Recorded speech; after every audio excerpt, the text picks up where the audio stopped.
ॐ श्रीगणेशाय नमः।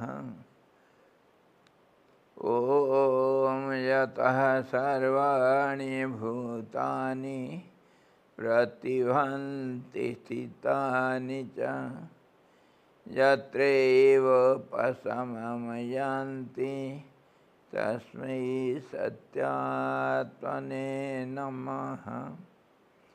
ज्ञाता ज्ञानं तथा ज्ञेयं द्रष्टा दर्शनदृश्यभु कर्ता हेतुः क्रिया यस्मात् तस्मै ज्ञात्यात्मने नमः। स्फुरन्ति सीकरा यस्मात् आनन्दस्याम्बरे वनौ सर्वेषां जीवनं तस्मै ब्रह्मानन्दात्मने नमः। ब्रह्मानन्दात्मने नमः। वेदोदधिं समुन्मथ्य ज्ञानरत्नं समुद्रितं येन तस्मै वसिष्ठाय गुरुणां गुरवे नमः। वशिष्ठ जी भगवान की जय। सद्गुरु भगवान की जय। सच्चिदानंद भगवान की जय। शब्द ब्रह्म की जय। सरस्वती महारानी की जय। योग वशिष्ठ जी भगवान की जय।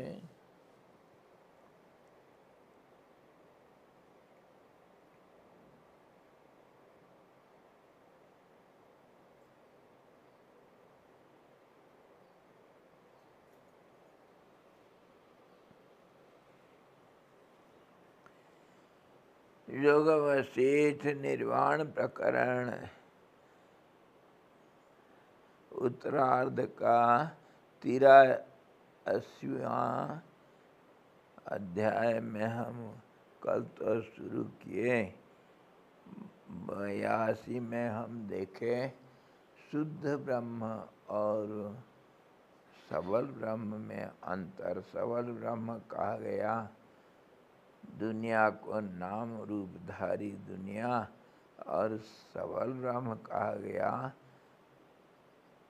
जो निष्कलंक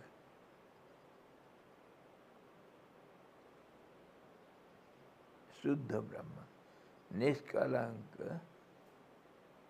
जो स्थिति है। तो उसके बाद उसी को हम दूसरे ढंग से भी देख रहे हैं। चिन्मात्र ही भैरवाकार वह भगवान शिव तथा भगवती काली हैं। अगर दुनिया में कुछ है तो वही सत्य ही है और कुछ नहीं है। दुनिया उसका एक भूल अवधारणा है। जैसे बीबर्थ जिसको कहते हैं, जो सच नहीं है उसके जगह पर उसको देख नहीं सकते हैं, देख नहीं पा रहे हैं, इसीलिए उसके जगह पर इसको देख रहे हैं दुनिया को। इसी प्रकार ये जो दिख रहा है वो भगवान वशिष्ठ जी तो दुनिया को प्रलय के नाम से दुनिया का नाम रूपों को सब खत्म कर दिए।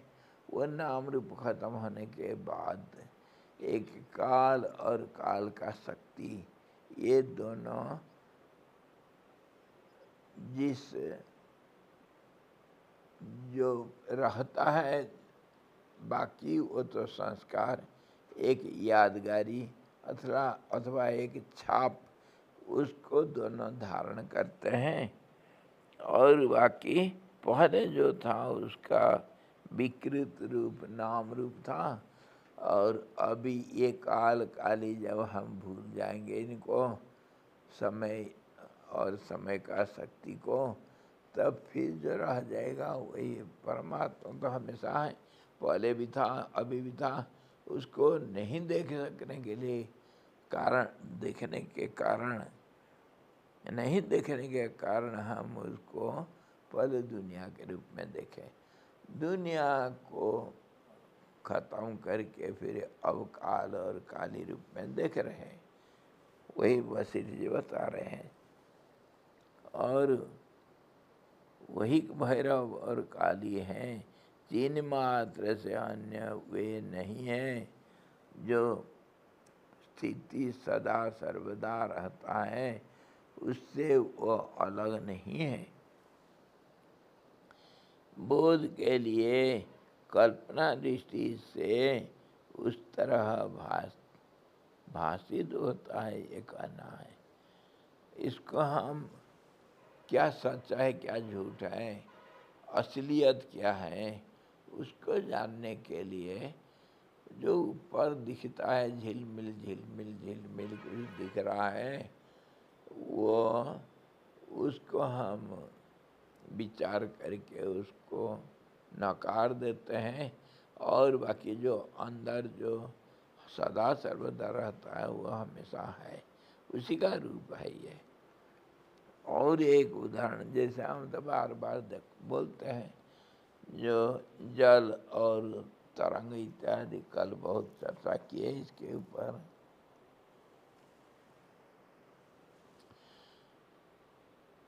वो हमारे जब गुरुदेव के मंदिर में कुछ लड़ी लगा हुआ है, लड़ी लाइट का, बिजली की लड़ी, छोटे छोटे बल्ब, और एक पूरा माला के माफी बहुत सारे लड़ियाँ एक बना रखे हैं, उसको एक तार में जोड़ रखे, उसको माला के माफी कोई सजावट के लिए उसको हम लगाते हैं। एक स्विच में सब जलते रहेगा, और उसमें भी अनेक किस्म के होता है, सब जानते हैं। लड़ी आजकल खूब वो सजावटी में लगाते हैं। एक तो लगातार जलते रहेगा कंटिन्यूअसली, दूसरा जलेगा फिर बुझ जाएगा, फिर जलेगा फिर बुझ जाएगा, फिर जलेगा फिर बुझ जाएगा। इसी प्रकार दूसरा किस्म का लड़ी होता है। और एक किस्म ऐसा होता है वो जलेगा, बुझेगा और फिर रंग बदलेगा, ये भी एक किस्म होता है। तो अगर सीधा लगाओगे तो ऐसा लगेगा, जलेगा बुझेगा तो ऐसा लगेगा मान लो वो लाइट दौड़ रहा है। लाइट दौड़ रहा है।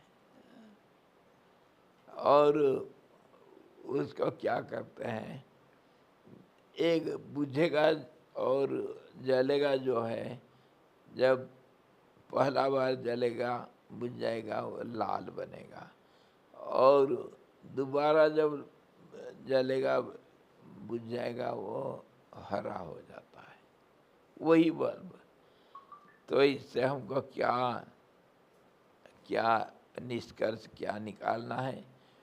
देखो, जो बल्ब जल रहा है करके हम कह रहे हैं, और जिसको हम लाल और हरा करके देख रहे हैं, वो ना कोई प्रकाश है। वो बल्ब में कांच का जो बना हुआ है, उस कांच को अगर अलग निकाल लोगे तो उसमें ना कोई बल्ब लाइट निकलेगा, ना कोई रंग निकलेगा, रंगीन लाइट नहीं निकलेगा। लाइट का कोई रंग नहीं होता है। तो क्या होता है, जो लाइट बिजली का जो जलेगा, वो जलेगा कैसे? वो कुछ उसका जलने का पॉजिटिव नेगेटिव दो होता है, सारा दुनिया दो होता है। उसको दो को एक में देखोगे तब वो एक वस्तु बनेगा, है ना। सिक्का एक हेड और टेल एक में देखोगे तब वो सिक्का होगा, अगर एक तरफ देख रहे हो तो नहीं होगा, है ना। है तो ऐसे ही पॉजिटिव और नेगेटिव तार को जोड़ेंगे तब लाइट जलेगा नहीं तो नहीं जलेगा।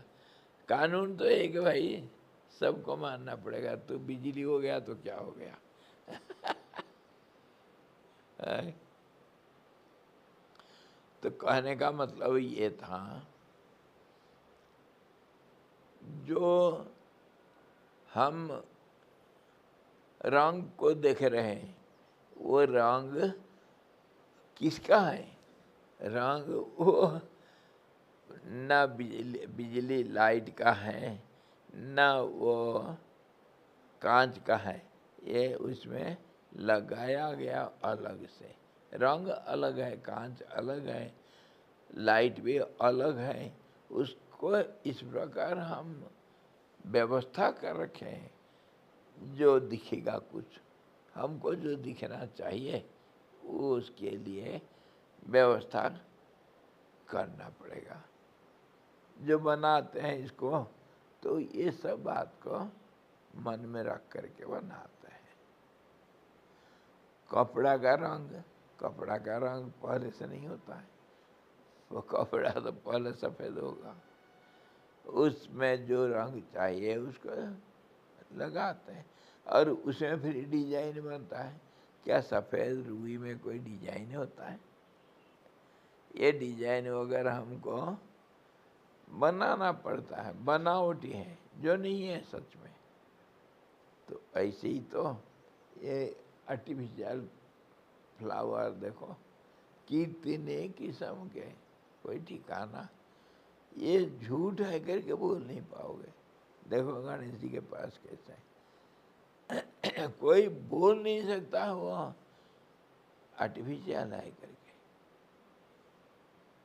ऐसे तो सजावटी करते हैं, धोखा देते हैं। धोखाबाज। तो संसार भी एक धोखाबाज। और ये जो रुद्र और जो काली नाच रहे थे वो भी धोखाबाज। संसार भी एक धोखाबाज, जो असलियत उसको छिपा करके और कुछ देख रहे हैं हम। यही बात है ना। वो लाइट कभी लाल होता है ना कभी हरा होता है।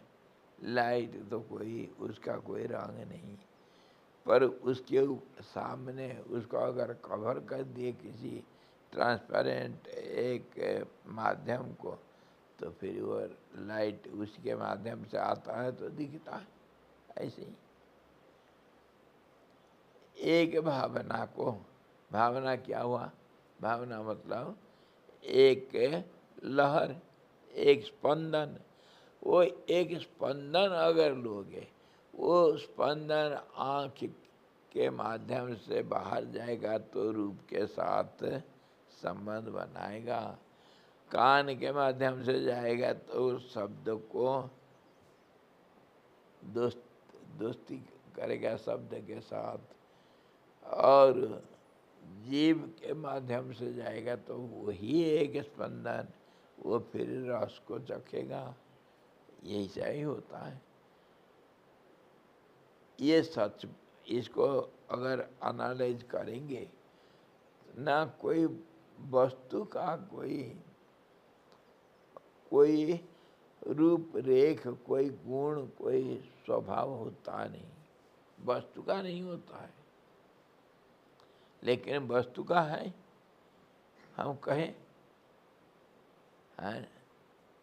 कैसे वस्तु का है कहोगे? अरे मिट्टी में जो सूर्य किरण पड़ता है वो ये प्रतिफलित नहीं होता है। पानी में जो पड़ेगा वो चमकेगा। कांच ऐसा एक आंगन में रख दोगे तो वो आँख को खत्म कर देता है, इतना चमक आता है उससे। तो क्या चमक वो कांच का है? वो तो किसी काम का नहीं। लेकिन वो थोड़ा स्वच्छ होने से, स्वच्छता उसका गुण है, स्वच्छता के कारण वो जो आलोक को प्रतिफलित करता है, ग्रहण करके फिर बाहर भेज देता है, ये होता है। और उसमें हम रंग को भी ऐसे ही कर सकते हैं, कुछ भी। तो कहने का मतलब ये जो हम जो देख रहे हैं उसका असली रूप को नहीं देखने के कारण इसको देख रहे हैं। जैसे रस्सी को हम देख नहीं सके, इसीलिए तो हम उसके जगह पर हम किसको कल्पना किए? सांप है। इसी प्रकार ये दुनिया है, इसको फिर दूसरे ढंग से समझा रहे हैं। हे श्री रामचंद्र जी, एकमात्र यही कारण है कि आपकी जो अविद्या भ्रांति है, अविद्या भ्रांति यही हुआ, अविद्या भ्रांति जो असली चीज को नहीं देखने से ये अविद्या हो गया। मतलब नहीं देखना, नहीं जानना क्या चीज जो अनजानी है, अनजान होना अविद्या कहा गया, मूर्खता, अज्ञान। तो असली चीज को आप देख नहीं पा रहे हैं, इसलिए आप अज्ञानी हो। और इसी अज्ञान के कारण, मतलब मूल पदार्थ को नहीं देखने के कारण जो देख रहे हो वो तुम्हारे कल्पना मात्र है। एकमात्र यही कारण है कि आपकी जो अविद्या भ्रांति के निराश द्वारा तात्विक शिव स्वभाव दृष्टि के उद्घाटन के लिए मैंने जगत प्रलय के समय रुद्र नित्य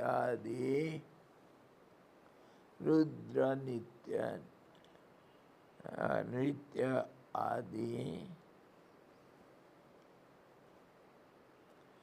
आदि का जो स्वानुभूत अपना अनुभव जो है उसी का वर्णन किया, तो वही परमार्थ है, ऐसा आपको भ्रम कर लेना चाहिए।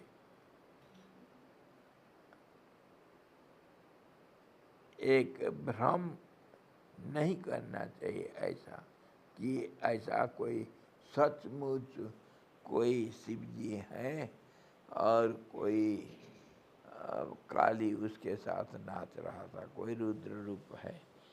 ये तो सिर्फ कल्पना मात्र है। कल्पना क्यों किया तुम? क्योंकि सत्य को नहीं देख रहे हैं हम, इसीलिए कल्पना कर रहे हैं। समझ में आया? हे श्री राम जी, वशिष्ठ जी बोल रहे हैं, यह जो मैंने आपसे वर्णन किया है वो क्या है? वह चिन्मात्र परमाकाश ही है। यही शिव रूप से कहा गया है। यही प्रलय काल में रुद्र हो करके नृत्य करता है। समझ में आया?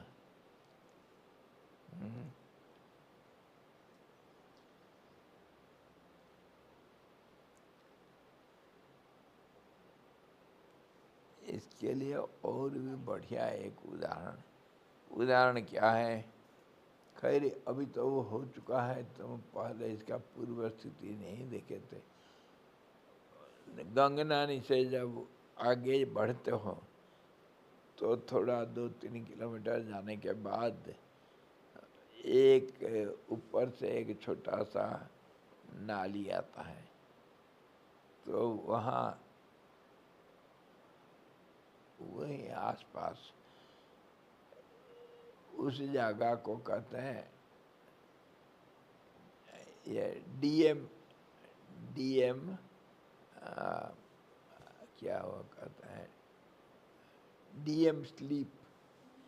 स्लीप मतलब जो पहाड़ गिरा है उसको स्लीप कहते हैं इधर जो लोकल लैंग्वेज में, मतलब पहाड़ खिसका है। तो डीएम स्लीप क्यों कहते हैं? और डीएम कभी जा कर के फंस गया था वो कीचड़ में, इसलिए उसका नाम पड़ गया डीएम स्लीप। वो गंगोत्री जा रहे थे या आ रहे थे, वो कीचड़ उचड़ सब ऊपर से पहाड़ आ रखा है, तो उसमें उनका गाड़ी फंस गया। बहुत परेशान हुए, तो बहुत लोग आए, फिर वो क्रेन वगैरह आया, उसको खींचा, तब जाकर हुआ, तो नाम पड़ गया डीएम स्लीप। चलो, वहाँ वो क्यों हुआ ऐसा? एक बार क्या हुआ, जैसे कल परसों बारिश हुआ ना, भयंकर बारिश हुआ, और वो बारिश में इधर थोड़ा उत्तरकाशी से नीचे वरुणा नदी है। वरुणा नदी जहाँ से निकलती है, अरे ऐसा बारिश हुआ, बादल फटा, क्लाउड ब्लास्ट। तो फिर वहाँ कुछ को कुछ तोड़ फोड़ सब हुआ है। और यहाँ सड़क पड़ा हो जो बिजली, तो यहाँ सिरोर में 2 गाय मर गए छाण में, जहाँ गाय रखे थे वहाँ बिजली लगी, 2 गाय मर गए। ऐसे ही क्लाउड ब्लास्ट हुआ था पहाड़ के ऊपर, और ऐसा आया एक छोटा सा नाली, उसमें आ गया कितने सब पहाड़ चोटी, बहुत ऊंचे ऊंचे पहाड़ है। उसके ऊपर जब क्लाउड ब्लास्ट हुआ, पानी पानी, जैसे मान लो कहीं से एक तालाब को कोई इकट्ठा डाल दिया, ऐसे ही आता है पानी।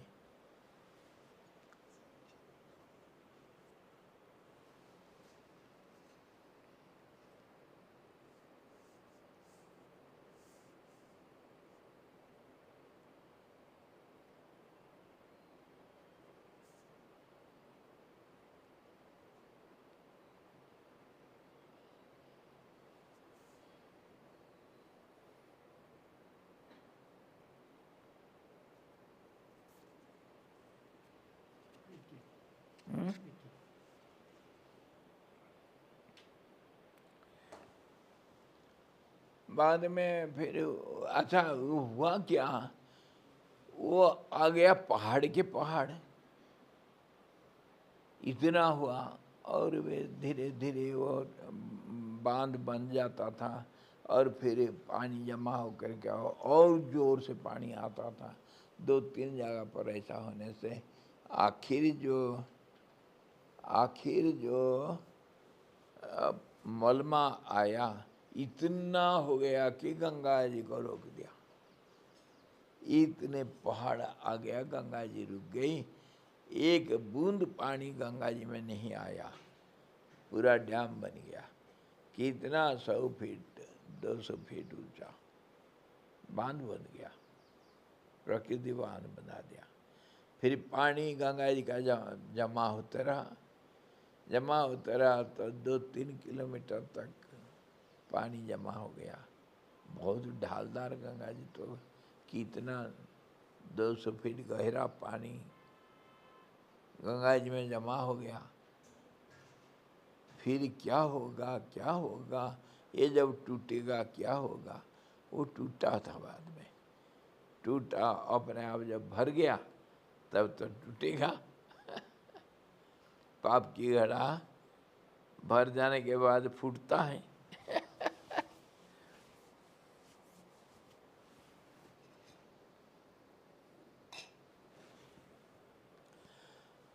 हुआ क्या, गंगा जी फिर निकल पड़ी, बांध सब टूट गया एक ही दम, अचानक आधा घंटा में सारा, क्योंकि उधर जितना पानी जमा हो रखा है उसका प्रेशर, और ये एक बार टूटा तो फिर और बन नहीं सकता है, इतना प्रेशर है।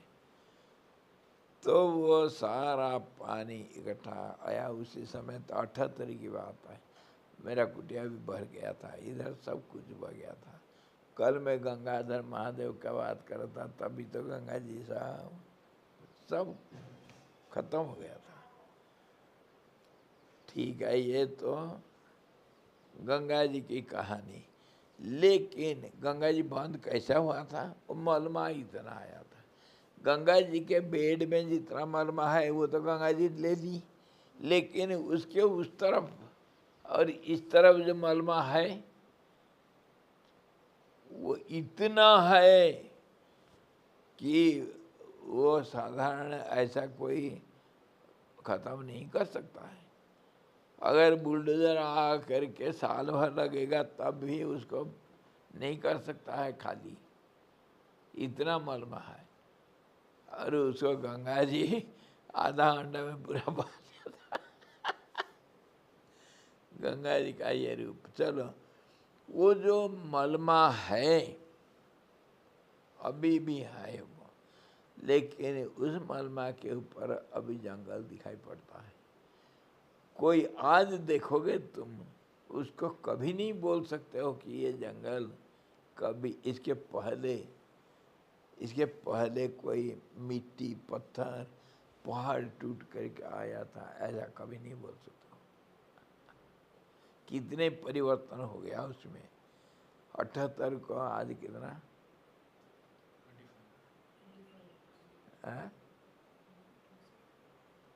78 से 45 ईयर्स, 45 ईयर्स में वो एक सुंदर जंगल बन रखा है और बड़े बड़े पेड़ हैं। बताओ, तुम कभी विश्वास नहीं कर सकते हो कि ये कभी ऐसा मलमा का ढेर था। इसको मैं क्यों तुमको बोल रहा हूँ, इससे समझो असलियत क्या है और वो असलियत धीरे धीरे कैसे बदल जाता है। सत्य कैसे बदल करके झूठ रूप ले लेता है और एक रूप लेता है जिसको हम झूठ कहते हैं। अभी वो जंगल को तुम सच बोलोगे या झूठ बोलोगे? है, जंगल तो है, जंगल तो है, उसको तो मना नहीं कर सकते हो। परंतु वो जंगल किसके ऊपर कैसा, उसका कारण क्या है? उसका कारण अगर ढूंढते चलेंगे तब तो वो पहाड़ गिरना और वो बारिश होना और उसके पीछे फिर इकोलॉजिकल कोई कारण ढूंढेंगे तो फिर क्या क्या कारण का उसका कारण कितना देखना पड़ेगा। वो कोई जा करके जंगल उधर पेड़ पौधा रूपा नहीं, प्रकृति उसको, वो मिट्टी में बीज कहाँ से आया पूछो, कैसे जंगल बन गया? ठीक है, वहाँ पर हम सवाल करते हैं। ये जितने जंगल है हम देख रहे हैं हिमालय में, कोई लगाया पेड़? आजकल उसको काट लेते हैं करके, आजकल वृक्षारोपण होता है, लगाते हैं, जितना काट के लिए हो उसका भरपाई होना चाहिए, नहीं तो हमारे जलवायु बदल जाता है। लेकिन जो पहला जंगल है, इतनी पहाड़ों में सारा मनुष्य थोड़ी है पेड़ों को लगाया। रास्ता में जाओ देखो पत्थर में कैसे पेड़ उग रहा है, उसको कौन बीज कहाँ डाला है, और वो पेड़ हुआ कैसे, बताओ। उसको पानी कौन देता है, उसको देखभाल कौन करता है। ये प्रकृति का खेल है हम कहेंगे, लेकिन प्रकृति को अगर और विश्लेषण करेंगे तो ये एक दीर्घ क्रम से बदलाव का नाम है, जो ऐसा नहीं था, इसके पहले और कुछ था, उसके पहले और कुछ, उसके पहले और कुछ, उसके पहले और कुछ। धीरे धीरे धीरे धीरे अगर हम जड़ में जाएंगे तब कभी सच क्या था पता चलता है ना। ये प्रक्रिया है, ये सूक्ष्म जो प्रक्रिया है बदलाव का, परिवर्तन का, इसी को हम प्रकृति कहते हैं। स्वभाव, हर चीज़ इसी के ऊपर कहा गया है। 1000 times 1000 years A city and 1000 times 1000 years a forest. जिसको हम आज इतने फलता फूलता, इतने व्यस्त एक शहर के रूप में देखते हैं, 1000 साल के बाद वहीं वो सियार कूदेंगे और बाघ दहाड़ेंगे और उधर जंगल दिखेगा 1000 साल के बाद। मतलब परिवर्तन ये करता है, इतना ठीक उल्टा हो जाता है। ये सारे एग्जाम्पल जितने हैं देखते हैं आप। मैं तो 78 का बाद देखा ना, गंगा किनारे, ये जो किनारे का जो उस तरफ देख रहा है ना जंगल, पेड़ देख रहे हैं, वो कुछ नहीं था, अब जंगल है। उसको लगाया कौन, गंगा जी लगाई क्या? और यहीं देखो ना, उधर तो कहाँ जाएंगे। मेरी कुटिया जहाँ थी वो बह गई, उधर देखो अभी वो जो क्या वो, अरे वो कैक्टस का झाड़ी और वो कांटे का जंगल, और पेड़ कुछ बड़े बड़े पेड़ हैं, वो कुछ नहीं था उधर। उधर एक आश्रम था। अभी क्या हो रखा है देखो, उधर जाने के लिए डर लगता है, कांटा है। और एक दिन उधर सुंदर एक हनुमान जी का मंदिर था, और कुछ वैष्णव महात्मा लोग रहते थे, कुछ कमरा था, और मैं भी उसके पीछे वो पत्थर के ऊपर मेरा कुटिया थी। अरे कितने हम महात्मा लोग आते थे उधर, क्या गप्पा मारते थे, क्या मजाक करते थे। और कुछ बच्चे लोग आकर पत्थर से नीचे घिस करके जाएंगे, रेडा घुसी करते हैं, उधर खेलते थे। आज सब कुछ नहीं, उधर जंगल खड़ा है। यही है प्रकृति का नियम और प्रकृति का स्वरूप। तो इसी प्रकार अगर हम चलेंगे, जो दुनिया को हम देखते हैं एक समष्टि रूप से, दुनिया नाम रूपधारी, ये नहीं तेरे, ये मिट्टी में जंगल कूद गया। ये नहीं था ऐसा। और इसको जब हम साइंटिफिकली और फिलोसफिकली, एनालिटिकली देखते जाएंगे, तब फिर होता क्या, ये पहले जो आकाश रूप पहले बोला, परमात्मा आकाश रूप लिया, मतलब अगर दिखाई दिया कुछ जो नहीं दिख रहा था तो पहला दिखेगा तो आकाश दिखेगा। पहले तो प्रकाश दिखेगा, प्रकाश दूसरे रूप में। ये जो प्रकाश हम देख रहे हैं ये असली प्रकाश नहीं, ये तो अंधकार में बदलने वाला प्रकाश है।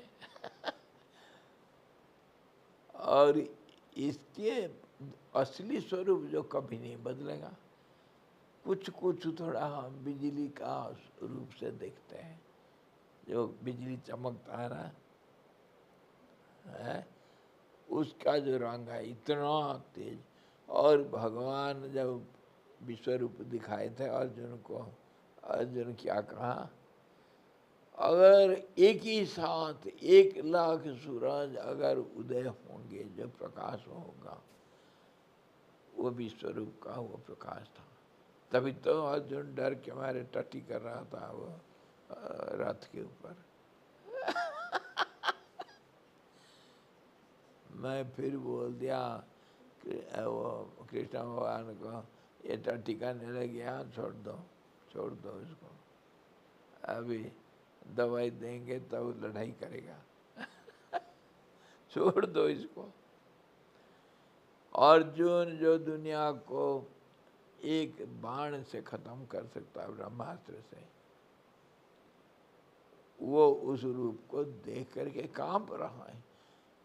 पैर हिलने लग गया, पैर नीचे जमीन खिसकने लग गया है। क्या भयंकर रूप था। तो वो है पहला प्रकाश। प्रकाश को देख नहीं सकता इस आंख से। तो वो प्रकाश फिर धीरे धीरे कम होते होते ये जो प्रकाश हमको आज दिख रहा है, जिससे हम आकाश को देख रहे हैं, ये धीरे धीरे बदल गया। जैसे हम बत्ती दीपक जला दिए तो वो जब बुझता है, धीरे धीरे देखना तेल खत्म हो जाने से वो कैसे धीरे धीरे बुझता है, ऐसे ही वो प्रकाश धीरे धीरे इस रूप में आ गया, आकाश हो गया। आकाश धीरे धीरे बदलते बदलते इधर उधर घूमते फिरते आपस में टकरा करके फिर वायु बना, वायु से फिर अग्नि बना, आपस में टकराएंगे, मारपीट करेंगे तो आग तो पैदा होगा। दो पत्थर घिसो तो पत्थर आग पैदा होता है ना। आजकल मैच वैच मिलता है, पहले तो एक पत्थर और एक लोहा को घिसते हैं और रुई रखते तो उसको फूंक लो, एक चिनगारी बन जाएगा। और नहीं तो अरणि मंथन करते थे, लकड़ी एक खोखला में दूसरा लकड़ी को खुद जोर से घिसोगे तो निकलेगा आग। यज्ञ में अरणि मंथन करते।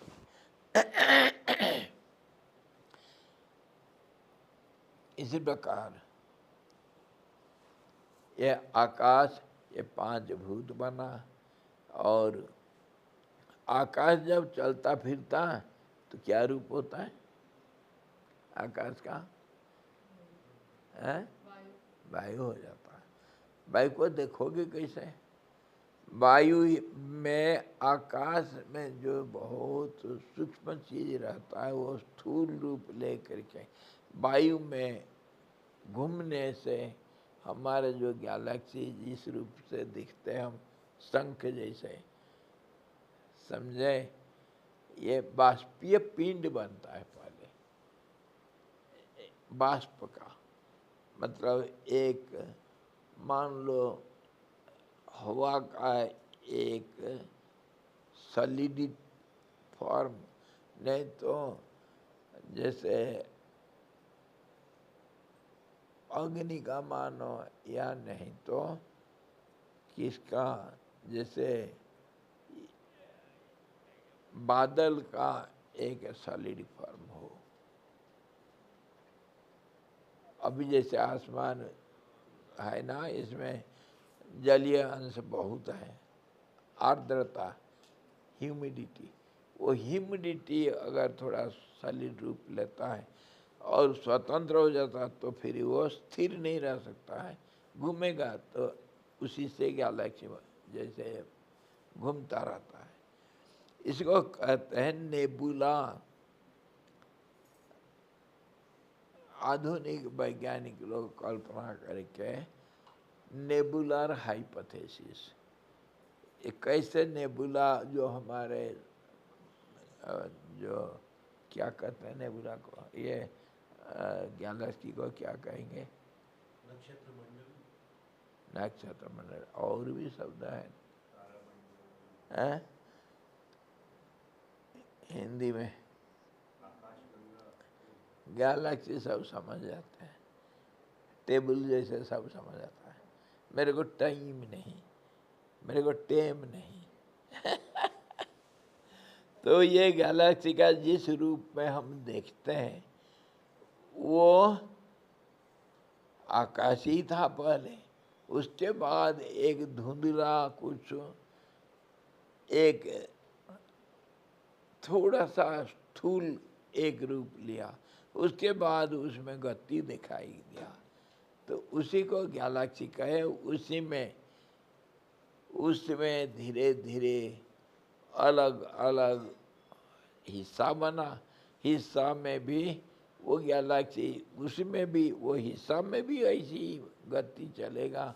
और गति में क्या होता है, फिजिक्स में जैसे कहते हैं, वो हमारा फिलोसफी भी उसको दूसरे भाषा में उसी को बोलता है।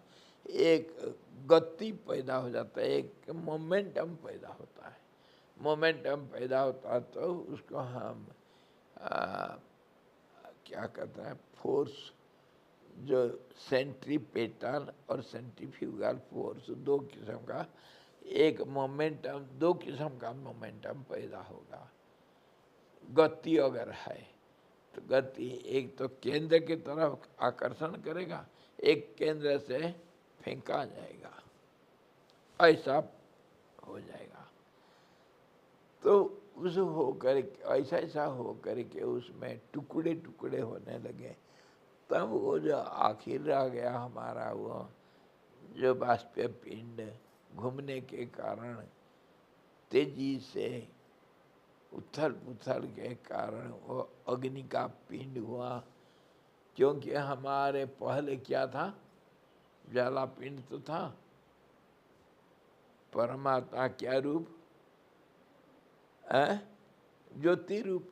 वो ज्योति जब सॉलिडिफाई हो जाता है तो आग बन जाता है, और उसी आग का एक सोर्स को हम सूर्य कहते हैं।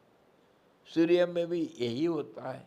होता है क्या, सूर्य में क्या हो रहा है, हेलियम हमेशा ऑक्सीजन बन रहा है, तो उसी में बदलने में जो प्रक्रिया इतनी तेजी से होता है, जिसके कारण ये प्रकाश और उत्ताप ये सूरज से चारों तरफ को विकिरण होता है।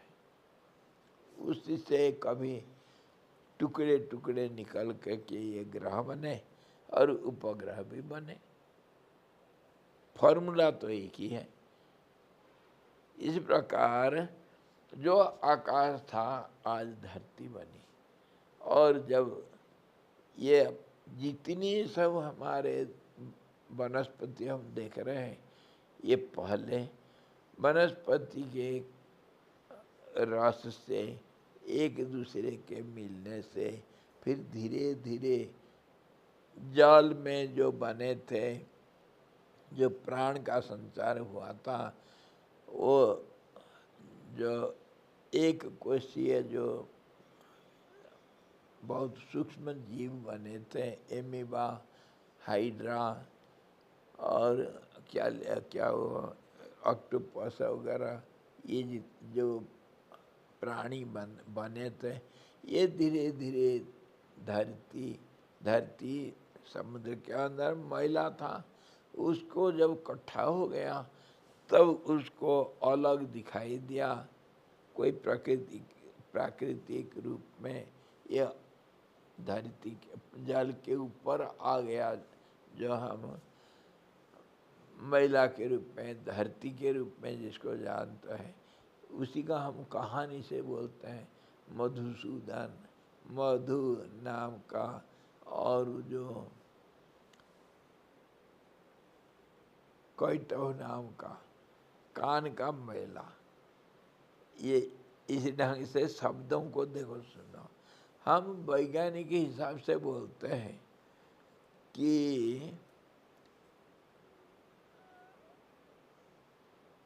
जल का मैला कौन है? ये धरती है। जैसे भी हम सोच करके यही पौराणिक ढंग से बोलते हैं कि धरती को जल के अंदर से निकाला गया है वराह अवतार के, और फिर भगवान अवतार लेते हैं। पहले मीन अवतार लेते हैं, उसके बाद कच्छप अवतार लेते हैं, रूप लेते हैं भगवान। वो भगवान कौन है? यही परमात्मा। अभी जो रुद्र और काली बने पहले संसार रूप थे।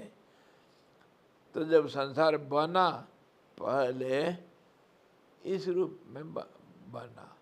पहले पानी के अंदर जीवन का प्रकाश आया। वो प्रकाश आया कैसे? मछली, वही जेलीफिश जैसे हम कहते हैं, बहुत बारीक जीव। तो वो फिर धीरे धीरे उसमें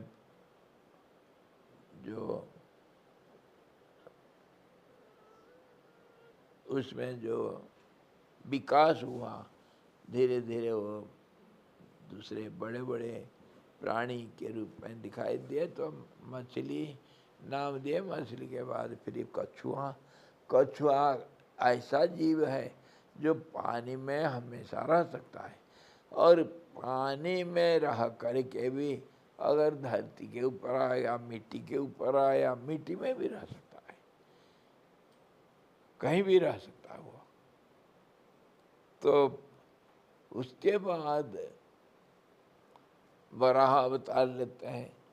वो मिट्टी को अलग करते हैं। मिट्टी में प्यार है और जल में भी प्यार है, दोनों में कीचड़ में पड़े रहेंगे। गंदगी जो कीचड़ है उसको प्यारा है सुअर को। तो फिर धीरे धीरे विकास हुआ।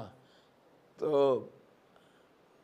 हजार नहीं भाई, अरबों साल में। तो फिर आधा मनुष्य आधा जानवर पहले बड़ा था जानवर, उसका विकास हुआ, और धीरे धीरे इस प्रकार हुए। बराह के बाद नरसिंह, उसके बाद धीरे धीरे होकर के इसके बीच में जो विकास हुआ, वो प्राणी भी अभी रहे हैं।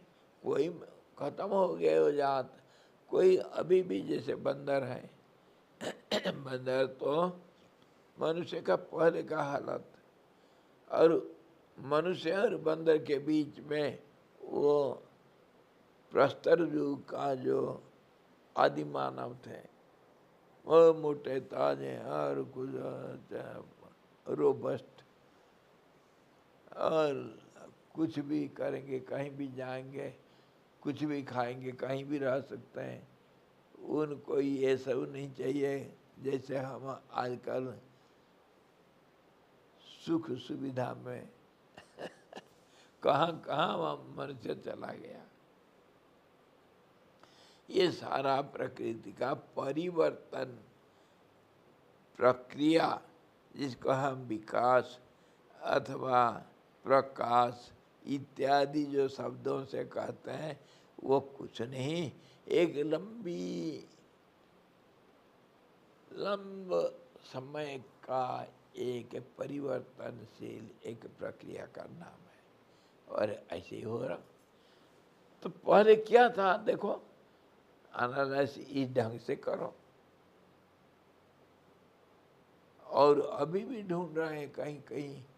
जैसे हमारे धरती में प्राण है मनुष्य के रूप में, जीव जंतु के रूप में, और पेड़ लता के रूप में, जल और जैसे ये वायु का है इधर स्थिति, ऐसे ही दूसरे कहीं होगा ढूंढते हैं। हमारे ग्रह मंडल में इस प्रकार का प्राणी नहीं मिल रहा है, लेकिन दूसरे किस्म का प्राणी होंगे। मना कैसे करोगे? प्राण तो है सब जगह पर मना कैसे करेगी जिसको तुम नहीं देख सकते हो और तुम्हारा व्यवहार नहीं होता है? इसीलिए तो अंदाज करते हैं वो जो क्या आते हैं स्केलेटन क्या अभी कहीं दूसरे ग्रह से एलियंस आते हैं और कहीं देखते हैं कुछ, उसका अंदाज लगाते हैं किसी और ग्रह नक्षत्र में। कोई इतने वैज्ञानिक हैं कि छोटे से प्लेट में भी क्या क्या करके कहीं से आ जाता है। प्लेट भी तो कहीं जा सकता है। हमारा जो क्राफ्ट है, जो स्पेस क्राफ्ट हमारा बड़ा होने से उसमें नाना किस्म के बाधा आएगा। एक प्लेट अगर होगा गोला तो वो तो कहीं भी जा सकता, कुछ भी कर सकता। हो सकता है कोई दूसरे कहीं ग्रहों में कहीं किसी गैलेक्सी से कोई जीव, जैसे हम चाहते हैं जानना चाहते हैं कि और कहीं कोई जीव है क्या, तो ऐसे ही कोई आए होंगे। अंदाज तो लगाने की बात है। और एलियंस के बारे में भी ऐसे अंदाज लगाते हैं। ये सारा जो परिवर्तन का एक अंग है, सब परिवर्तन का अंग है। आज जो है कल नहीं। हमारे एक उड़िया भाषा में एक कहावत है, आज तो टट्टी, कल को मिट्टी और परसों को तिलक काटी। तिलक हो जाता है, वो इतने पवित्र दिखेगा, मिल गया, मिट्टी बन गया वो। ऐसा तो परिवर्तन होता है। जो पेट के अंदर कुछ भोजन के रूप में था वो बाहर आया, और अगर पेट में कुछ वो कॉन्स्टिपेशन वगैरह है, बाहर आने से उसमें जीव पैदा होंगे, छोटे छोटे कृमि देखो कितने सुंदर। और वो जिसको हम घृणा करते हैं, फेंक देते हैं, उसमें जीवन का कारण है, तभी तो वो पैदा होता है। जीवन कहीं भी है, ये जो कुछ देखते हैं सब जगह पर जीवन का संभावना है। किस रूप में उसको तुम समझना पड़ेगा, पर जीवन है जिसको हम विश्व प्राण कहते हैं, यूनिवर्सल प्राण, एनर्जी। तो इससे हम क्या समझे, क्या इसको क्यों हम विचार कर रहे हैं? ये जो रुद्र रूप कहाँ से कहाँ, जो आज रेत है, ज्योग्राफी यही बोलता है, आज जो रेगिस्तान है, रेगिस्तान में केवल रेत ही रेत है। वो धीरे धीरे धीरे धीरे उस रेत में कहीं से कुछ आया, कोई बीज, प्रकृति बीज भंडार है, कहीं से हवा से पानी से कहीं से भी आया, और धीरे धीरे छोटे छोटे वो घास जम जाते हैं कभी कभी, कहीं एक, फिर वो धीरे धीरे लंबे लंबे घास बन जाता है, और कुछ ऐसे ही पौधे बन जाते हैं। फिर वो मर करके जब लकड़ी बन के जब सड़ जाएंगे, तो फिर वो उसी में और दूसरे किस्म का फिर पौधा पैदा हो जाता है। ऐसा होते होते वो जो रेत प्योर सैंड था वो बदल बदल करके वो मिट्टी बनता है हजारों लाखों साल में, मिट्टी बन जाता है। आज जो रेत है वो इतनी पैदावार खेती बनता है वहाँ, पानी चाहिए और खाद चाहिए, खाद तो वो अपने आप वो पेड़ अपना खाद बन जाते हैं। और उसमें पानी, रेगिस्तान में तो हवा और अग्नि मतलब उष्णता तो है, बाकी खाली थोड़ा पानी का कहीं से सहारा मिल जाता है। वो कोई ज़रूरत नहीं बारिश होने का, वो जो हवा में जो आर्द्रता रहता है उससे भी हो जाता है। तभी तो ये जंगल में सब पेड़ है उसको पानी कौन देता है गर्मी के दिनों में, है? वो सब प्रकृति अपना अपना व्यवस्था कर रखा है सारा व्यवस्था है। इसी प्रकार जो हम आज ये सॉलिड ठोस रूप और नाम से हम दुनिया को, संसार को देख रहे हैं, मनुष्य, पशु पक्षी, पेड़ लता, जो कुछ हम देख रहे हैं ये सब सूक्ष्म रूप से कभी न कभी इसका विश्लेषण करते गए तो आकाश रूप था। वो आकाश भी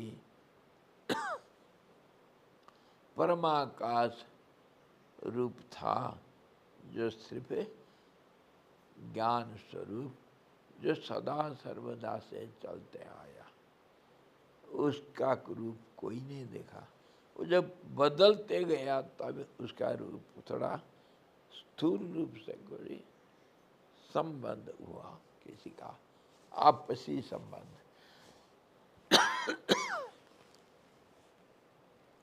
ऐसे ही समझो माँ के जो पेट में जो जरायु एक थैला रहता है, पशु पक्षी मनुष्य, पक्षी के पेट में अंडा बनता है दूसरे कीचड़ में भी एक प्राण का संचार होता है, फिर जल में भी और मिट्टी के अंदर भी। तभी तो इतने 4 किस्म के जीव हमको दिखाई देते हैं। ये सब प्रकृति ही बनाया। प्रकृति का एक ही तरीका है, धीरे धीरे बदलते जाओ, मतलब भी समता पैदा कर। और जहाँ भी समता पैदा किए वहीं प्रयास समता भी है, जहाँ भी समता वहीं समता। ये प्रकृति उल्टा फेर, उलट फेर करना, ये प्रकृति का ना काम है। तो इसी प्रकार हम जब विचार करते हैं तभी हमको समझ में आता है जो नाम रूपधारी दुनिया हमारे चारों तरफ दिखता है और जिसके अंदर हम भी एक हैं, तो ये सब परमात्मा स्वरूप है। और उसी को बशीर जी कहते हैं, जब प्रलय हुआ सबका धीरे धीरे धीरे धीरे नाश हुआ, स्थूलता त्याग किए सूक्ष्म रूप लेने लगे। अति सूक्ष्म रूप को ये संस्कार या छाप बोलते हैं, जिसको काली के रूप में और काल के रूप में, भैरव के रूप में मैं तेरे को राम बताया। समझे? भैरव का रूप अभी समझ में आया?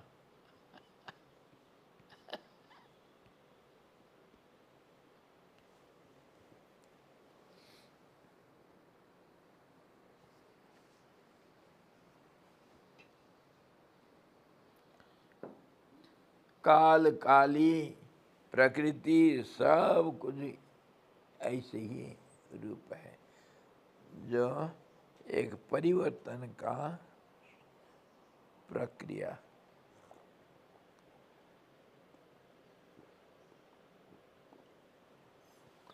पूछो स्वामी चाय गरम चाय ऐसा पी लिए, पूछो ऐसा कैसे पी लिए, ये प्रकृति है कि नहीं? चेंज है वो हमारे देखने में है जो चेंज है वो हमारे देखने में है। हम कैसे अभी देखें, आंख से देखें, विचार दृष्टि से देखें, वही तो चेंज जो है विचार करने से चेंज दिखता है। विचार छोड़ दोगे अगर तो कोई चेंज नहीं। ये इसको समझना कठिन। हम जब सोचते हैं हर चीज के ऊपर विचार करते हैं, लेकिन दुनियादारी जो विचार कभी खत्म नहीं होगा ऐसा विचार करते हैं। और ऐसा विचार अगर करेंगे जो खत्म हो जाए तो फिर विचार में अगर स्थिरता आ गया तो फिर हम ऐसे ही तब पहुंच गए। विचार किए तभी तक पहुंच गए। विचार प्रक्रिया को ज्ञान चक्षु कहते हैं।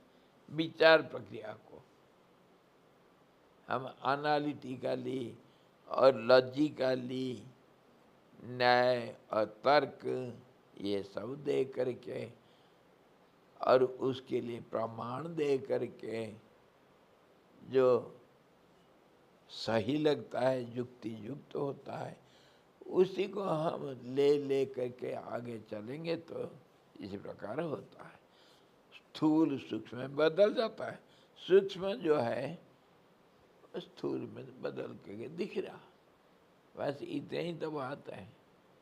और बीच में सब ये बदला हुआ रूप, पहले कभी आसमान था, उसमें फिर पहले तो था, बाद में ये जितना परिवर्तन हुआ फिर उल्टा वापस जाएंगे तो आसमान रूप होगा। वही तो महारुद्र का रूप हुआ।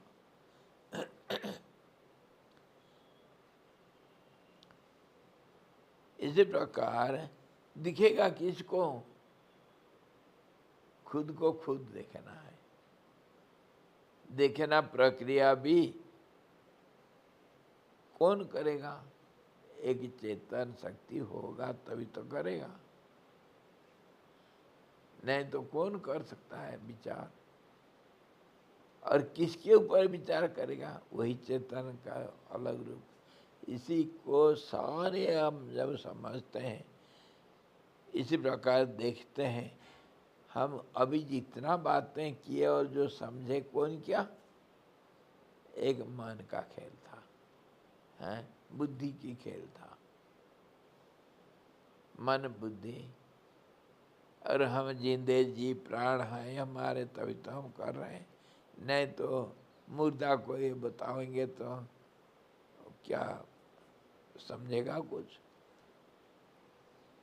इसी प्रकार ये कोई एक चेतन का विकृति विकार को हम ये प्रोसेस भी कहते हैं। और उसी के अंदर हम अपने को किसी फेज में कहीं पर पाते हैं और फिर एक दूसरे के साथ संबंध बनाते हैं। अपने अंदर भी कितने संबंध, एक अंग से दूसरे अंग का। तो इसी को सारे विचार करके भगवान कृष्ण किए, तुम ही तुम हो, तुम अपना उद्धार अपने आप करो। हाँ, कैसे? उद्धरेत आत्मानम आत्मान, अपने आप अपने द्वारा अपना ही उद्धार करें। कैसे? अति अति अति सुंदर, अति सहज उदाहरण। कहीं गए थे तो वो जंगल कीचड़ में इधर उधर वो कांटे उंटे लगे हैं और पैर धूल और कीचड़ लगा है, आए घर में वापस, हैं? गोबर उठा रहे थे आकर के गौशाला में, तो फिर जब अंदर जाना है क्या करते हो? गंदगी को कौन साफ करेगा? टट्टी जाने के बाद मर्द साफ करते हो या नहीं? कौन दूसरे को बुलाते हो? आजकल करते हैं, वो हवा और क्या पानी अपने आप हो जाएगा, कोई कुछ करना जरूरत नहीं। फिर भी वो स्विच तो ऑन करेगा तुम ना, आखिर तुम्हारे बिना कुछ नहीं होता है। तुम चाहे कितना भी प्राइम मिनिस्टर बन जाओ मोदी, वो गुजरात में वो जो बुढ़ी थी वो बेचारी गुजर गई ना। हाँ। चाहे कहीं भी घूमो दुनिया का, तुम कुछ भी कर दो, वो बुढ़ी 2 हड्डी की, उसका आखिर माँ बोलोगे तुम, आकर के पैर छुओगे, कहाँ जाओगे? है ना? आखिर तो वही है तुम्हारे सब कुछ। तुम बन जाओ प्रेसिडेंट बन जाओ, आखिर तो आओगे, बाप बोलता मेरे को बाप बोलोगे ना, तो तुम कैसे भी कुछ भी कर लो, विचार विमर्श कुछ भी पढ़ लिख लो, वैज्ञानिक बन जाओ, दार्शनिक बन जाओ, विचार बन जाओ, महामूर्ख बन जाओ, कुछ भी करो, तुम ही हो। जो हो तुम ही हो। और कोई है दुनिया में? बताओ।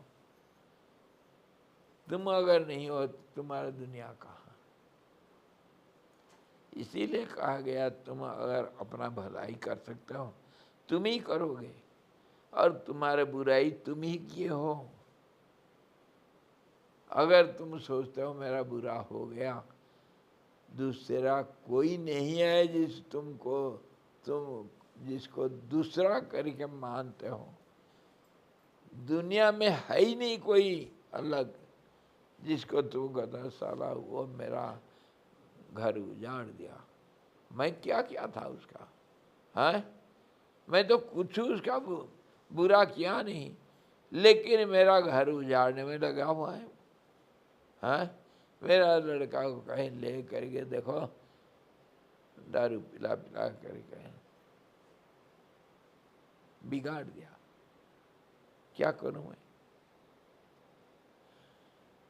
कोई कुछ नहीं किए, जो कुछ किए हो तुम्हें किया। लड़का को पैदा तू ही किया था, और बचपन से लालन पालन तू ही किया था, उसका बिगड़ना भी तू ही किया है, और उसको सुधारोगे तू ही, और कोई नहीं। समझे क्या नहीं? इसी सब को देख करके गीता तो सारे शास्त्रों का सार है, तभी तो बोला अरे छोड़ो सब विचार उचार सब छोड़ो। अगर तुम्हारे घर में आग लगाया तुम ही लगाया, और नया घर बनाना है तो तुम ही बनाओगे, और अगर तुमको बड़ा ठाट बाट चाहिए तो वो व्यवस्था तुम ही करोगे। सोफा में बैठना है या एक टूल के ऊपर, लकड़ी का टूल के ऊपर, बोलो जो चाहिए सो ले लो। इसी प्रकार सारे संसार को हम हर दृष्टि से देखने से इसका स्वरूप कैसा दिखता है, यही है परमात्मा, यह है महारुद्र काल, और यही है भय का कारण, और यही है आनंद का घर।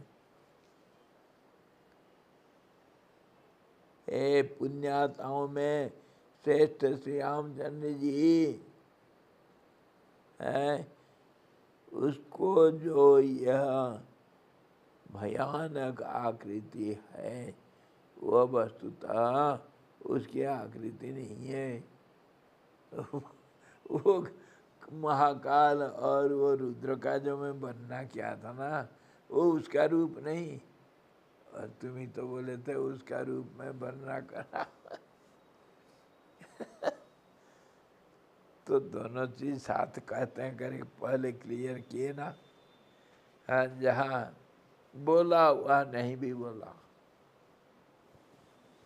बोलते हैं हे राम जी, उसका रूप ऐसा नहीं था।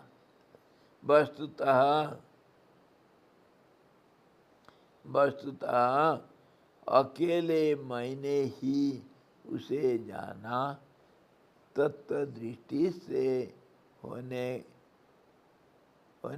कोई भी प्राणी उसे वैसा नहीं देखता है। कोई भी प्राणी नहीं देखता, वो मेरा भावना था। दूसरे सीधे लोग इसको ऐसा नहीं देखते हैं, वो जैसे सोचेंगे वैसा देखेंगे। वशिष्ठ जी इस प्रकार देखे, उसको नारद जी ऐसा नहीं देखेंगे। नारद जी और दूसरे रूप में देखेंगे तो वो मनु, वो इसको ऐसा नहीं देखता है। उसका आंख बड़ा मोटा आंख है। क्यों? उसको ब्रेन वॉश किया था ब्रह्मा जी। ब्रेन वॉश किया था, जाओ बढ़ाओ बढ़ाओ इसको। बढ़ाना मतलब फटाफट फटाफट हिस्सा बांटते जाओ, जितने स्थूल चीज मिल रहा है उसको काट कूट कर टुकड़े टुकड़े करके सब बनाओ सब। समझे? बढ़ाना मतलब भाग देना, गुणा करना मतलब भाग देना। इसी प्रकार बिना भाग देव करके बढ़ाओगे कैसे? एक को दो टुकड़ा करोगे तब तो एक भाई दो होता है, आधा होगा, नहीं तो कहाँ से लाओगे?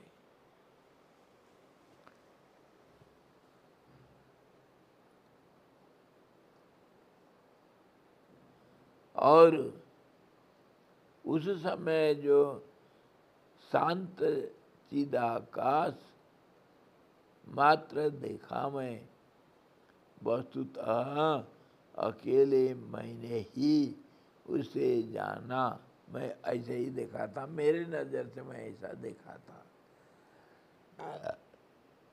और तत्व दृष्टि से हीन कोई भी प्राणी उसे वैसा नहीं देखता।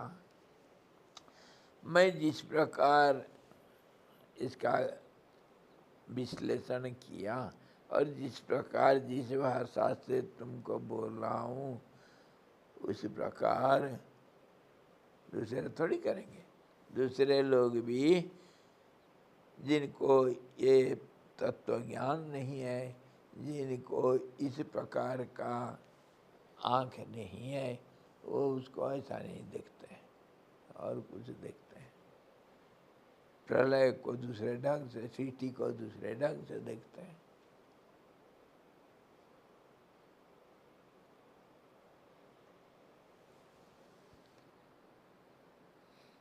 नजर बदलो, दुनिया बदल जाएगा। इसलिए तो कहते हैं नजर बदलो, दुनिया बदलेगा। और इसके साथ साथ सोच बदलो, दुनिया बदलेगा। सोच मतलब नजर। देखना सीखो, सोचना सीखो। मत बोलो हम इतने पढ़े लिखे, तुम कुछ नहीं पढ़े लिखे। हाँ, तुम्हारे 10 चीज का जो डॉक्टरेट, वो किसी काम का नहीं। अभी सोच बदलो, नजर बदलेगा, दुनिया का रूप बदल जाएगा। सोच बदलो मतलब सोचना नहीं। नहीं, जैसे सोचोगे ऐसे दिखेगा दुनिया। कितनी बार हम बोल रहे दुनिया का, किसी को मैं देख रहा हूँ ये मेरा दुश्मन है तो वो दुश्मन बनेगा, वो मेरा दोस्त है तो दोस्त बनेगा। मैं जैसे जिसको जिस व्यवहार में सब कुछ है, हैं? दृष्टि जैसे सृष्टि ऐसे, जैसे देखोगे वही है। कितने उदाहरण दिया है। कोई पुष्य पुत्र ले आता है, उसके लिए तो कृष्ण भगवान का लीला इस प्रकार है, बना पैदा कोई किया और लड़का बना किसी का और प्यारा किसी का और हुआ और मारा दूसरे को और राजा बना दूसरे जगह पर।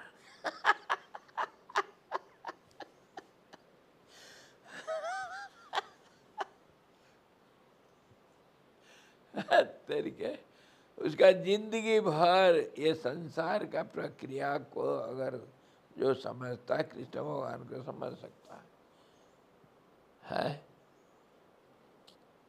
क्या चीज नहीं है उसमें, है? इसको तो पूर्ण रूप से विकसित एक परमात्मा, विकसित मतलब एक रूपवान परमात्मा, पूर्ण रूप से जितने जो नजर डालो उसके अंदर दिखेगा।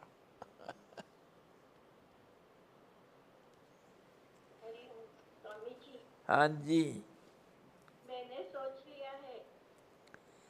क्या सोच लिया? सोच बदल दिया? मैं ही हूँ हर जगह, मैं ही हूँ, हैं? मैं ही हूँ। हाँ, मैं नहीं हूँ, मैंने ही हूँ, अब मैं नहीं हूँ।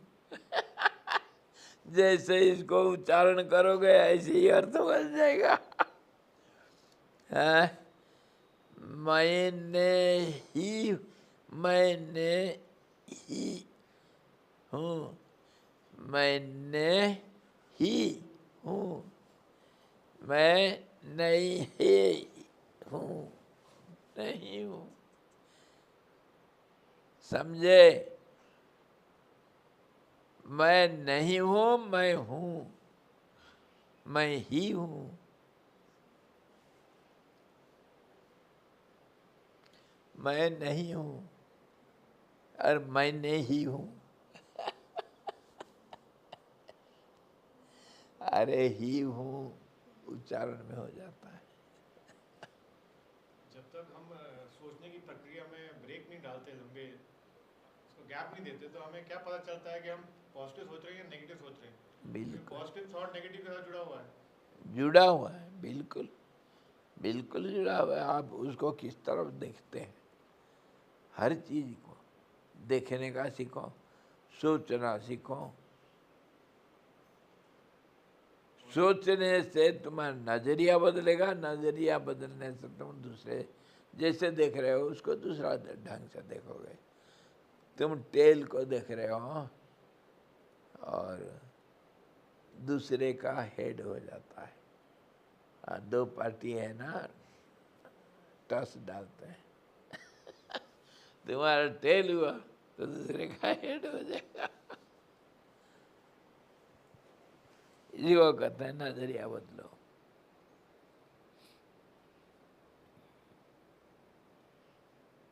हे श्री राम जी, वह कल्पांत, वह रुद्र और वह भैरवी, ये सब के सब जिस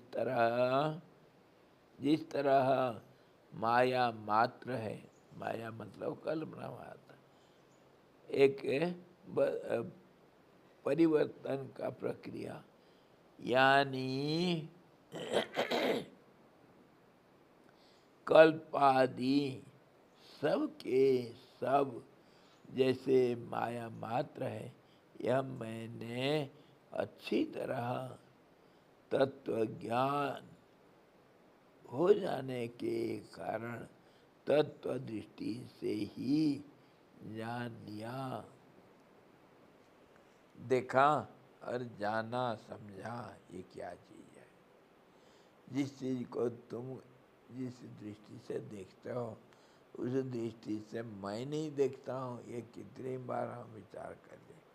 सुंदर फूल को तुम देखते हो फूल के रूप में, मधुमक्खी दिखता है मेरे भोजन का भंडारा है शहद, और वो कैटरपिलर देखता है मेरा भी भोजन है, इसका पंखुड़िया कितना बढ़िया पलाव ये है, मेरा भंडारा है। ये जो लकड़ी को खाता था और फूल में आ जाएगा तो क्या मज़ा आ जाएगा, भंडारा है उसके लिए। तो कोई कुछ रूप से देखता है, और जिस पेड़ को तुम इतना सुंदर जो कुछ छाया देने वाला देखते हो उसको दूसरा देखता फल देता क्या, तीसरा देखता है उसमें लकड़ी कैसा निकलता है, हाँ? अलग अलग दृष्टि है सब, हर चीज़ का अलग अलग कोने से अलग अलग रूप दिखता है। वशिष्ठ जी इसी को कितने बार कितने ढंग से बता रहे हैं। भाई नजरिया बदलो, मैं ऐसा देखा इसको क्यों कि मैं तत्व दृष्टि से देखा। तत्व मतलब तत्व व अत्व, यहाँ ये दोनों को मिला करके तुलना करके कंपेयर करके सब देखा, वो भी है वो भी है, दोनों का संबंध कैसा कैसे बने है। जो सबल ब्रह्म और शुद्ध ब्रह्म के बारे में पहला अध्याय में हम बात कर रहे थे,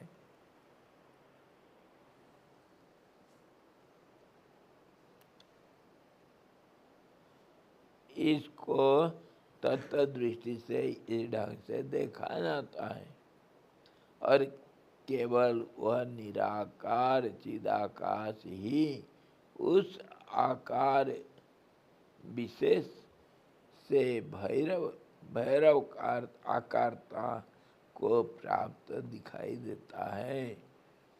सब सच पूछिए तो उस तरह का जो यथार्थ में कोई रूप आदि को नहीं देखा, किंतु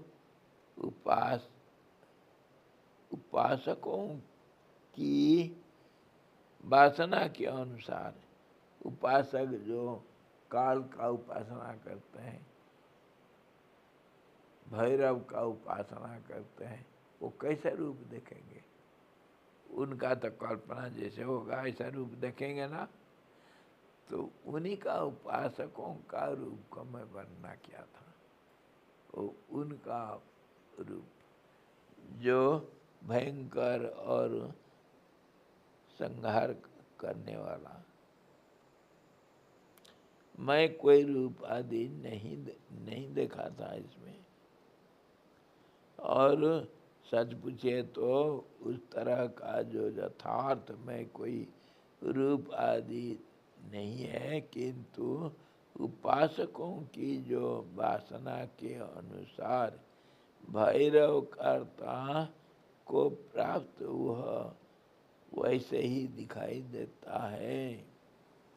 भैरव रूप ऐसे ही वो जो उपासना करेंगे ऐसे रूप को कल्पना करते हैं। अच्छा, आप हनुमान जी का रूप देखे होंगे, हैं? हनुमान जी का फोटो तो देखे होंगे ना, देखे नहीं? ये एक हनुमान फोटो है, और कहाँ और कितना देखेंगे, कितना देखे हैं आप। उधर हमारे बरना में है, इसको कोई एक व्यक्ति कोई एक आर्टिस्ट ये रूप को अंकित किया है ना। क्या सारे हनुमान रूप इस साइज का और इस रूप का इस पोज का है? क्यों नहीं? हनुमान तो हनुमान है। क्यों नहीं होंगे बताओ? हनुमान क्या रूप अलग अलग है क्या? जो कल्पना करके उसका चित्र अंकन करता है, कल्पना करने वाले अनेक हैं।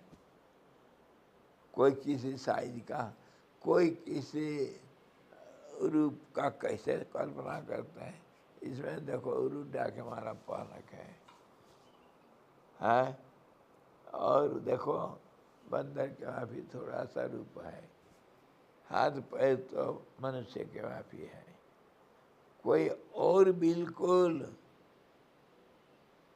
दूसरे रूप दिखा देता है। ये बैठे हैं, गधा पास में है, दूसरा उड़ता हुआ पहाड़ है हाथ में, और दूसरे में किसका हाथ में झंडा, किसका हाथ में गदा और कोई राम जी के पास बैठा हुआ है हनुमान है। अच्छा वहाँ है ना, बिल्कुल। तो ये कैसे अलग अलग हो गए?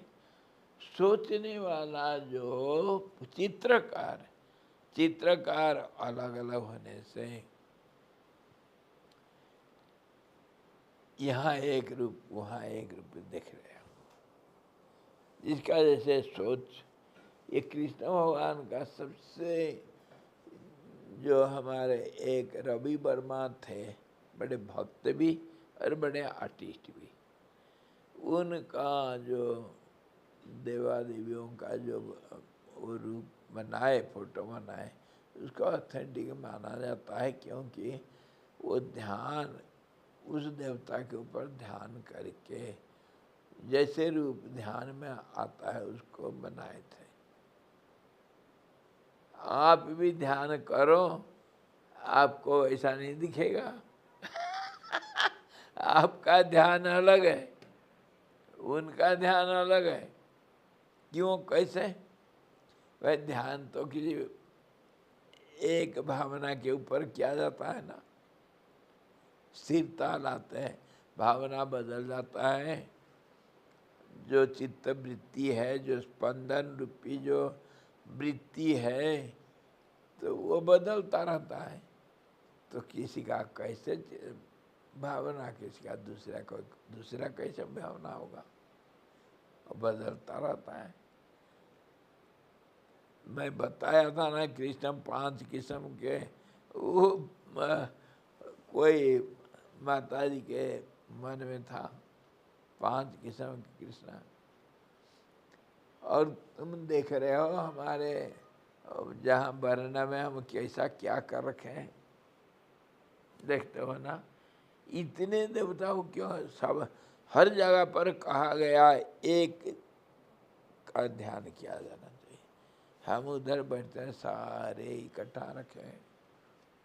स्वामी जी पागल तो नहीं हो तुम?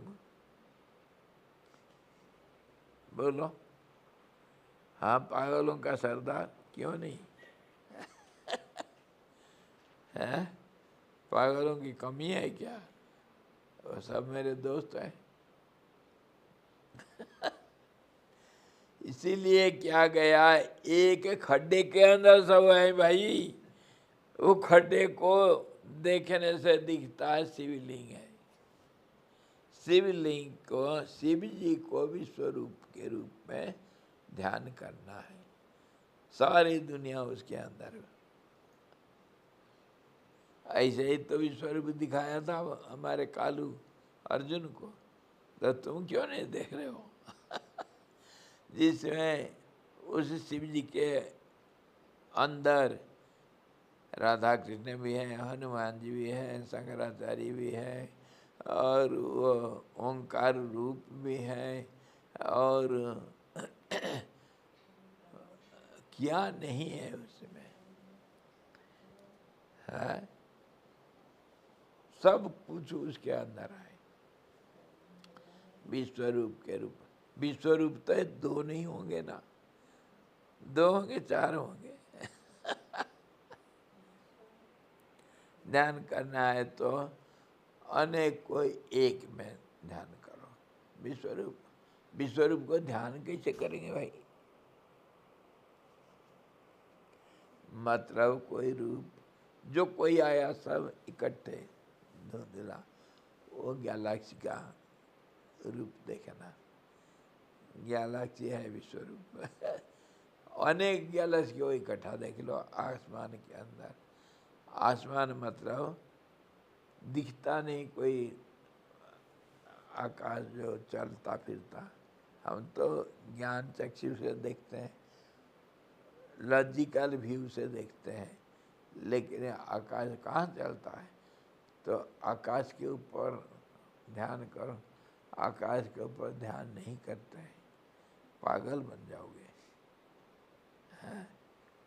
आकाश के ऊपर ध्यान नहीं करना, आकाश अपने आप रह जाएगा तो अलग बात, रहना चाहिए, उसको ध्यान का आखिरी अवस्था कहेंगे।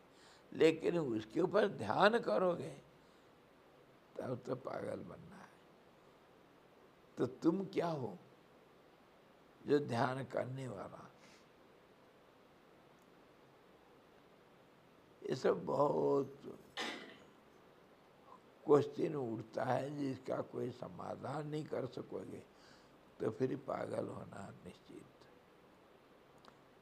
ऐसा सवाल उठेंगे जो नहीं पूछना चाहिए, अति प्रश्न सब उठेंगे।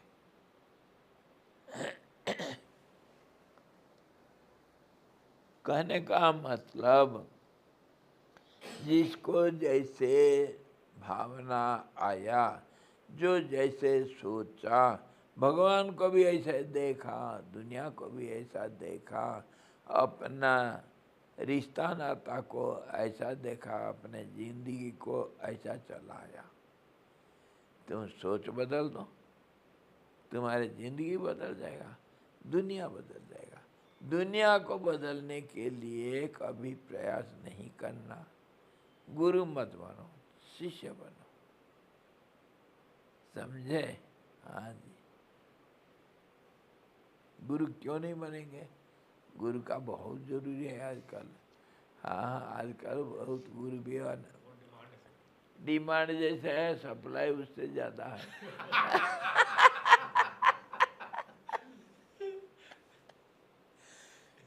सस्ता माल ले लो।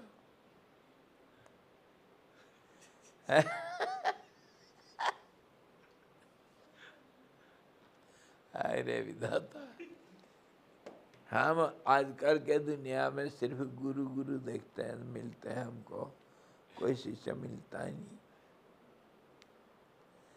ये खाली ऐसी बात नहीं, मैं देखा हूँ कितनी बार, अभी कम से कम खास करके अभी 5-10 साल के अंदर, 20 साल के अंदर, कितने ब्रह्मचारी, कितने साधक, कितने सिद्ध लोग आए हैं मेरे पास, क्योंकि ये तो रास्ता के पास है, आते हैं, बहुत गुरु बनना चाहते हैं, इधर कोई चेले नहीं मिलते हैं, इसलिए भाग जाते हैं। शिष्य कौन बनेगा इधर? इधर भी कोई कम गुरुओं का कमी नहीं है। नया गुरु को जरूरत है।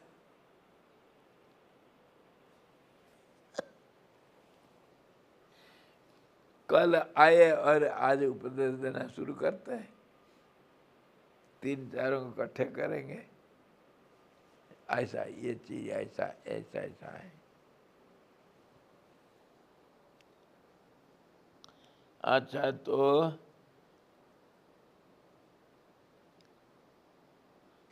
कल्पना दृष्टि से देखी गई वस्तु का वर्णन आपके सामने ये वाच्य और वाचक की यानी शब्द तथा अर्थ की संबंध कल्पना के बिना निर्विशेष का व्युत्पादन नहीं हो सकने से ही मैंने उसकी कल्पना करके आपको समझाने के लिए किया है। यह कह रहे हैं कि हे श्री रामचंद्र जी, क्योंकि वाच्यवाचक संबंध के बिना बोध नहीं होता, इसीलिए कल्पना दृष्टि से देखी गई वस्तु का ही मैंने आपसे वर्णन किया है। इसको अच्छी तरह समझो, इसको याद रखना। इसको कल भी विचार करेंगे बार बार। गुरु का क्या आवश्यकता होता है,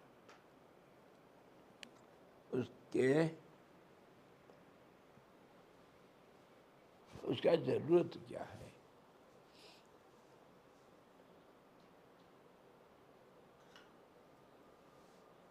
जो बात नहीं कर सकता है कोई बच्चा, 2 महीना का मान लो, वो कौन सा भाषा में बात करता है? साधारण कैसे उसको समझा जाता है? वो भूखा है कैसे जानते हो? रोता है। नहीं रोने से, वो खाली भूखा होने से रोता है क्या? टट्टी लगेगा तो, और कहीं जाने के लिए सोचेगा तो, या उठने के लिए कोशिश करता है तो, हर चीज में तो रोता है क्योंकि असमर्थ है। लेकिन ये रोने को कौन समझता है? कैसे समझता हो तुम? माँ समझता है और दूसरे लोग नहीं समझ पाएंगे बिना भाषा का। तो फिर वो बच्चे के साथ संबंध कैसे जुड़ते हैं? वो तो जुड़ा हुआ है खून का संबंध में बात का कोई जरूरत नहीं पड़ता है। और ये जो दुनिया के साथ हमारा जो संबंध है, ये सारा बिना वचन से हमको समझना है। स्कूल में हम जाते हैं, स्कूल में जाएंगे तो टीचर चाहिए, टीचर का कोर्स होता है, कुछ वो क्या पढ़ाएगा, और उसके साथ साथ फिर सुनने वाला विद्यार्थी, और कौन सा स्कूल में कौन सा भाषा का प्रयोग होता है। अंग्रेज स्कूल में अंग्रेजी भी, हिंदी भी, और जो स्थानीय भाषा भी होता है ना। तो भाषा जो वचन है, वाणी जिसको हम कहते हैं, उसके बिना किसी चीज को दूसरे के सामने प्रकाशित करने के लिए, मतलब पढ़ाने के लिए या उसको बोध करवाने के लिए हम आसानी से नहीं कर सकते। ये वाणी ही चाहिए। वाणी के बिना कोई वस्तु के साथ हम व्यवहार नहीं कर सकते, चाहे अपने आप देखना या दूसरों को दिखाना, है ना। दूसरों को दिखाना ही तो पढ़ाना तो है। टीचिंग मतलब क्या है? To show others what is reality. जो मैं नहीं देखा उसको गुरुजी दिखा देते हैं। तो इसको वो बसीरी जी कहते हैं वाच्य और वाचक। जो सुनने वाला और सुनाने वाला, ये दोनों नहीं होने से भाव का आदान प्रदान नहीं हो सकता है, ज्ञान नहीं मिलता है ना। बोलने वाला चाहिए, सुनने वाला चाहिए। बोलने वाला क्या तुम एकांत में बैठ के बोलते हो क्या? बोलते हो? बोलते हो कब? पी करके अगर बोतल है तब तो बोलते हो है ना, बोतलधारी बोलता है। नहीं तो कौन बोलेगा? बोलते हैं बोतल बोतल पी लिया तो बोलेगा, नहीं तो पागल भी बोलता है। लेकिन जो अकेला बैठा है वो नहीं बोलता है। दो होंगे तो बोलेंगे, एक दूसरे को बोलेंगे, और दोनों में जैसे कल आप दोनों थे, कब, कहाँ?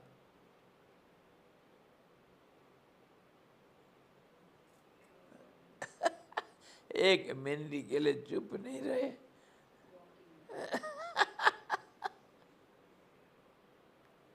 दो होने से तब बोलना सुनना दोनों चीजें होगा होगा। इसी प्रकार दुनिया दो है, इसीलिए बोलने वाला और सुनने वाला दोनों होना चाहिए, नहीं तो किसी चीज का कोई संबंध नहीं रहता है और किसी चीज को समझाना मुश्किल हो जाता है।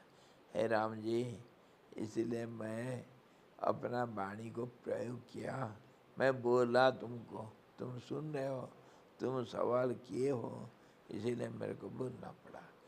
वाणी का इस्तेमाल किया मैं, और ये वाणी के बिना तुमको मैं समझा नहीं सकता हूँ। इसीलिए मैं इसी प्रकार, और मैं तुमको समझाऊंगा, मेरे वाणी से समझाऊंगा ना, तो मेरे वाणी मेरे सोच के अनुसार होगा, है ना। जो सोचता हूँ वही तो निकलता है। इसीलिए मैं जो बोला वो मेरा सोच ही था, और बोलना जरूरी था, क्योंकि तुम सुनना चाहते थे। सुनने वाला होने से बोलने वाला की जरूरत पड़ता है। इसी प्रकार वाच्य और वाचक, ये संबंध के बिना बोध नहीं होता है। बोध नहीं होता मतलब समझ में नहीं आता है। छोटा बच्चा वो पूछ पूछ करके दूसरा कोई बोलेगा तब तो वो समझता है।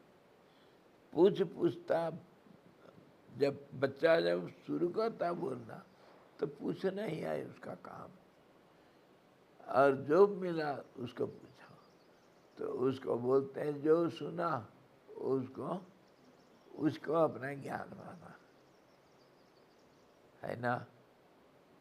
जो सुने हो वह तुम्हारा ज्ञान है, वो तुम्हारा नहीं है, लेकिन उसी को ज्ञान माने।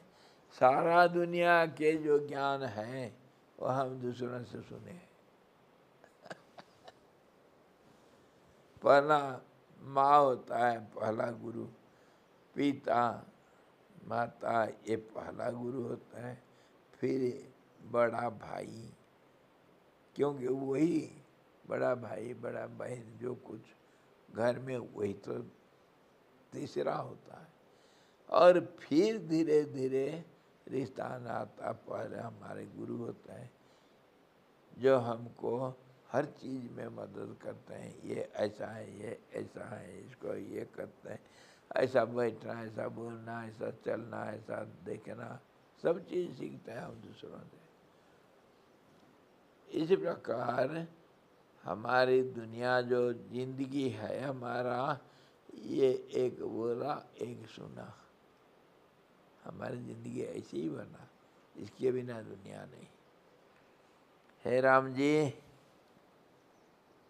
इसी प्रकार दुनिया है।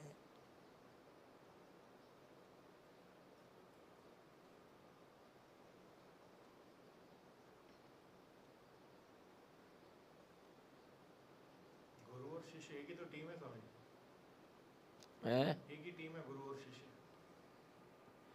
हाँ, टीम तो दोनों एक ही में है।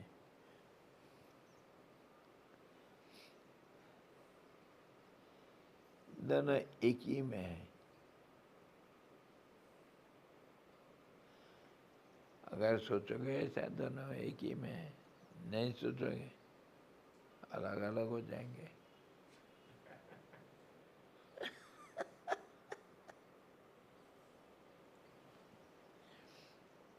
मेरे को पूछोगे मैं तो ऐसे ही जवाब दूंगा क्योंकि मेरे सामने द्वैत जगत है।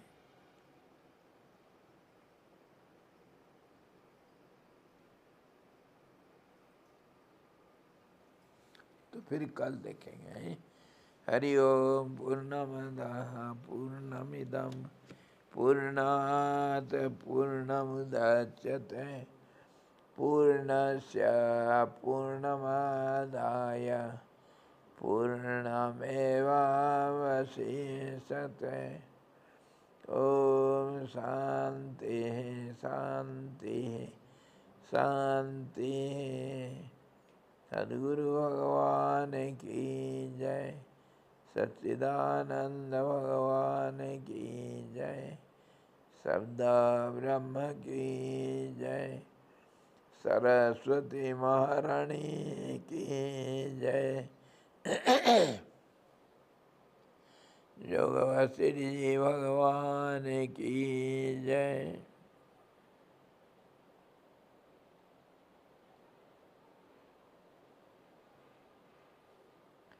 हरि ओम।